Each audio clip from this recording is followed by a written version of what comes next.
Gbogbo ọ̀nà ni ẹgbẹ́ APC máa gbà láti jáwé olúborí nínú ìdìbò gómìnà Ọṣun. Yilwatda ló sọ bẹ́ẹ̀.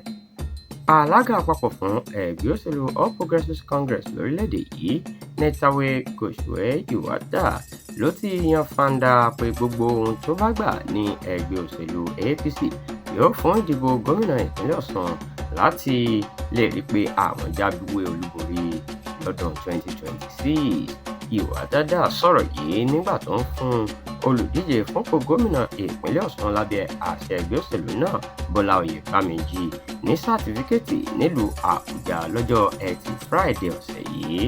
Ó ní ó di dandan káwọn jáwé olúborí o, kódà ó ní ìjáwé olúborí àwọn gbọ́dọ̀ jẹ́ èyí tí yóò ya àwọn èèyàn lẹ́nu. Ó fi kún ọ̀rọ̀ rẹ̀ pé ìdúró ò sí, bẹ́ẹ̀ ni ìbẹ̀rù ò sí mọ́, àyà ti bẹ́lẹ̀ ó ti bí are. Ó ní àwọn fẹ́ jẹ́ kí àwọn èèyàn ìpínlẹ̀ Ọ̀ṣun ní ìmọ̀lára pé ẹgbẹ́ òṣèlú APC wà níbi gbogbo. Yilwatda jẹ́ kó di mímọ̀ pé Bọ́lá Oyèbáméjì ni yóò ṣojú ẹgbẹ́ APC nínú ìdìbò Ọ̀ṣun, yóò sì jáwé olúborí lọ́nà tí yóò kọjá òye àwọn èèyàn.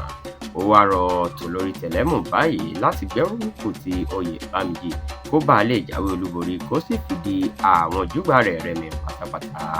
Nínú ọ̀rọ̀ rẹ̀, Oyèbáméjì sọ pé wọ́kúwọ́kú ní ètò ìdìbò oṣù kẹjọ ọ̀hún yóò rọ ẹgbẹ́ APC lọ́rùn láti borí nítorí kò sí ìpèníjà kankan níbikíbi.